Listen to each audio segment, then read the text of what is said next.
Lei Orgânica do Município de Iporã do Oeste, Santa Catarina.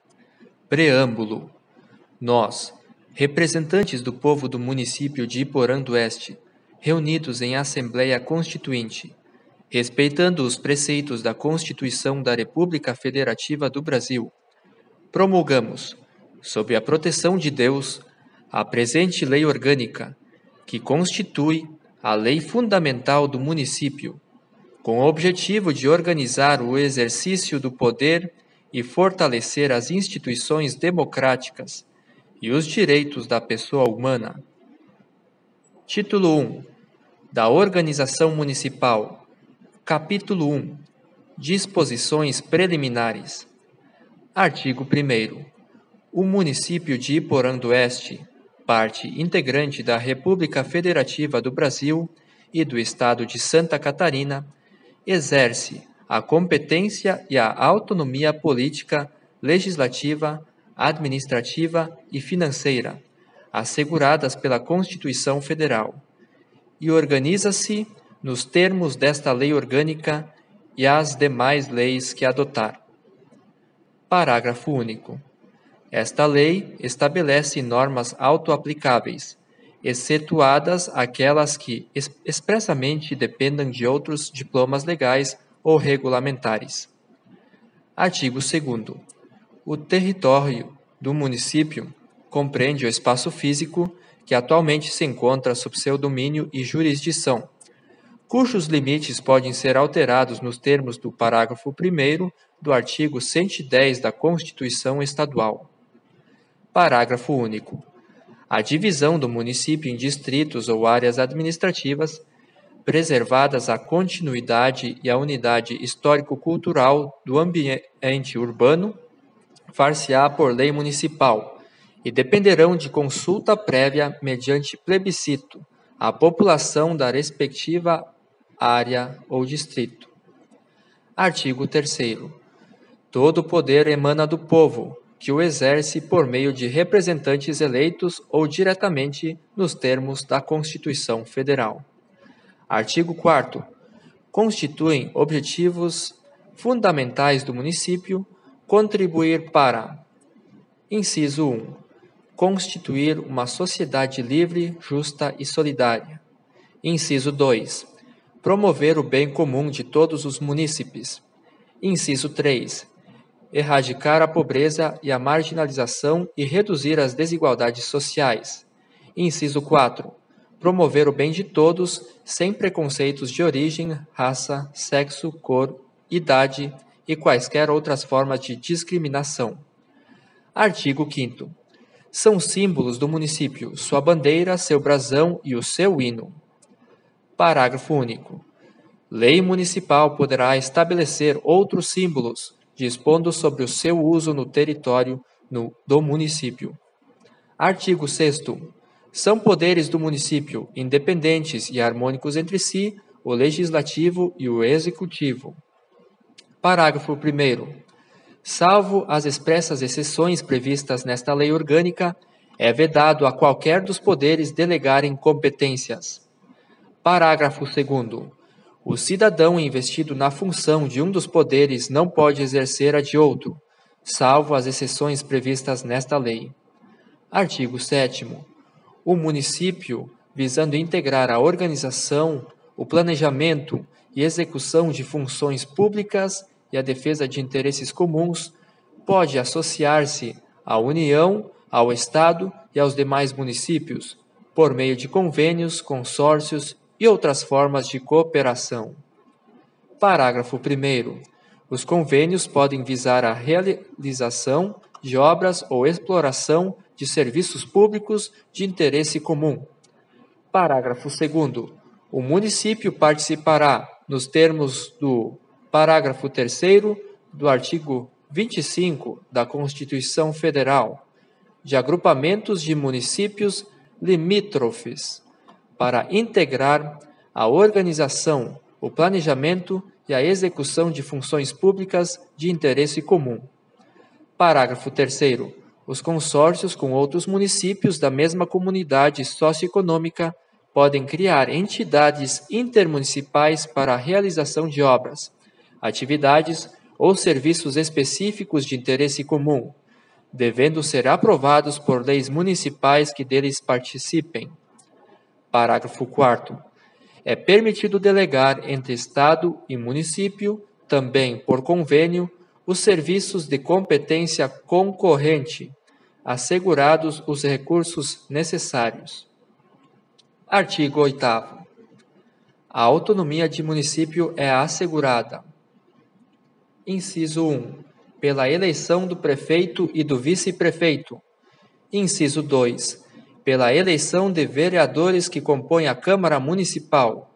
Inciso 3.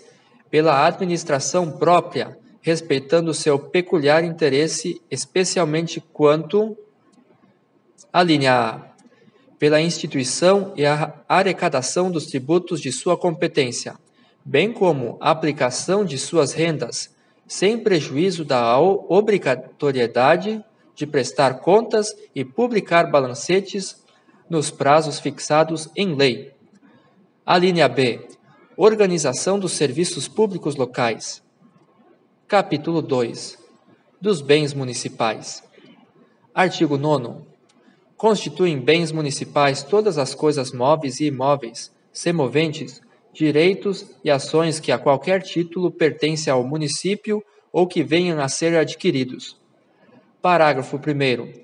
Pertencem ao patrimônio municipal as terras devolutas que se localizem dentro de seus limites. Parágrafo 2º.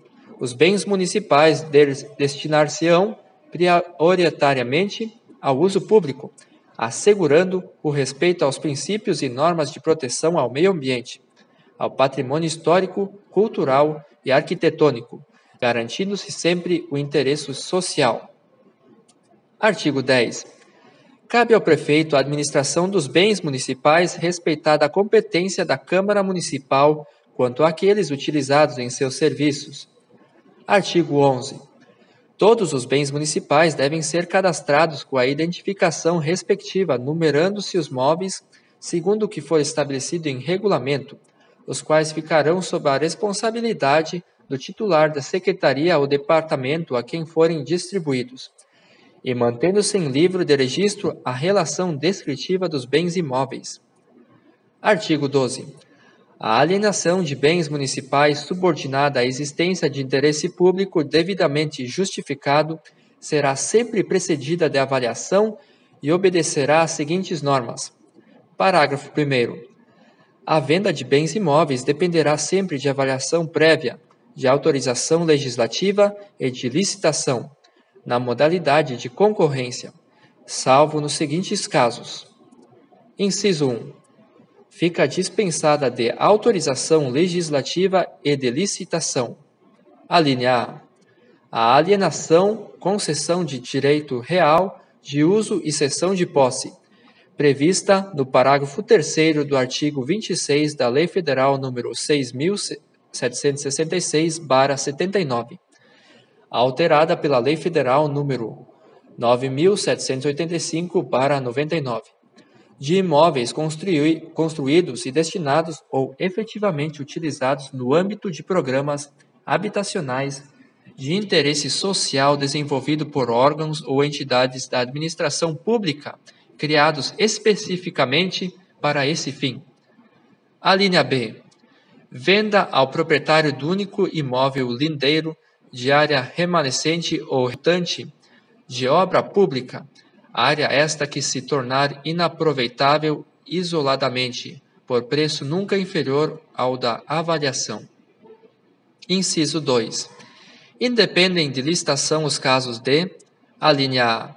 Venda permitida exclusivamente para outro órgão ou entidade de administração pública de qualquer esfera do governo. A linha B. Dação em pagamento. A linha C. Doação, desde que devidamente justificado o interesse público, permitida para outro órgão ou entidade da administração pública de qualquer esfera de governo ou para entidades de fins sociais e filantrópicos, vinculada a fins de interesse social ou habitacional, devendo em todos os casos constar da escritura de doação os encargos do donatário, o prazo para seu cumprimento e cláusula de reversão e indenização. A linha D. Permuta por outro imóvel a ser destinado ao atendimento das finalidades precípuas da administração, cujas necessidades de instalação e localização condicionem a sua escolha, desde que o preço seja compatível com o valor de mercado, segundo a avaliação prévia. Parágrafo 2º. A alienação de bens móveis dependerá de avaliação prévia e de licitação dispensada a esta nos seguintes casos. Inciso 1. Doação, permitida exclusivamente para fins e uso de interesse social, após a avaliação de sua oportunidade e conveniência socioeconômica relativamente à escolha de outra forma de alienação. Inciso 2. Venda de ações em bolsa, observada a legislação específica e após autorização legislativa. Inciso 3. Permuta. Inciso 4. Venda de títulos na forma da legislação pertinente e condicionada à autorização legislativa. Inciso 5. Venda de bens produzidos ou comercializados por órgãos ou entidades da administração em virtude de suas finalidades. Parágrafo 3º. O município, preferentemente, a venda ou doação de seus bens imóveis, outorgará concessão de direito real de uso mediante prévia autorização legislativa e concorrência. Parágrafo 4º. A concorrência a que se refere o parágrafo 3º poderá ser dispensada por lei, quando o uso se destinar à concessionária de serviço público ou quando houver relevante interesse público e social devidamente justificado. Parágrafo 5. Parágrafo 5º. Na hipótese prevista no parágrafo 1º, inciso 1, letra B deste artigo, a venda dependerá de licitação se existir mais de um imóvel lindeiro com proprietários diversos. Artigo 13. Os bens municipais poderão ser utilizados por terceiros mediante concessão, permissão, autorização e locação social, conforme o caso e o interesse público ou social devidamente justificado o exigir. Parágrafo 1º. A concessão administrativa de bens públicos depende de autorização legislativa e concorrência e será formalizada mediante contrato sob pena de nulidade do ato. Parágrafo 2º. A concorrência a que se refere o parágrafo 1º será dispensada quando o uso se destinar a concessionárias de serviço público, entidades assistenciais ou filantrópicas ou quando houver interesse público ou social devidamente justificado. Parágrafo 3º. Considera-se de interesse social a prestação de serviços exercida sem fins lucrativos, voltados aos atendimentos das necessidades básicas da população em saúde, educação, cultura, entidades carnavalescas, esportes, entidades religiosas e segurança pública. Parágrafo 4º. A permissão de uso que poderá incidir sobre qualquer bem público independe de licitação e será sempre por tempo indeterminado e formalizada por decreto do Poder Executivo. Parágrafo 5º. A autorização será formalizada por decreto para atividades ou usos específicos e transitórios, pelo prazo máximo de 90 dias, exceto quando se destinar a formar canteiro de obra ou de serviço público, caso em que o prazo corresponderá ao da duração da obra ou do serviço. Parágrafo 6º. A locação social de unidades habitacionais de interesse social produzidas ou destinadas à população de baixa renda independe de autorização legislativa e licitação e será formalizada por contrato.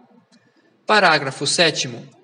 Também poderão ser objeto de locação nos termos da Lei Civil os imóveis incorporados ao patrimônio público por força de herança vacante ou de arrecadação até que se ultime o processo de venda previsto no parágrafo 5º do artigo 12 desta lei. Parágrafo 8º. Serão nulas de pleno direito as concessões, permissões, autorizações, locações, bem como quaisquer outros ajustes formalizados após a promulgação desta lei, em desacordo com o estabelecido nesse artigo. Parágrafo 9º. A autorização legislativa para concessão administrativa deixará de vigorar se o contrato não for formalizado, por escritura pública, dentro do prazo de 3 anos, contadas da data da publicação da lei ou da data nela fixada para a prática do ato. Artigo 14. O prefeito deverá encaminhar anualmente à Câmara Municipal relatório contendo a identificação dos bens municipais, objeto de concessão de uso, de permissão de uso e de locação social, em cada exercício, assim como sua destinação e o beneficiário. Artigo 15. O poder público fará licitação para compras ou alienações nos moldes e limites da legislação federal pertinente,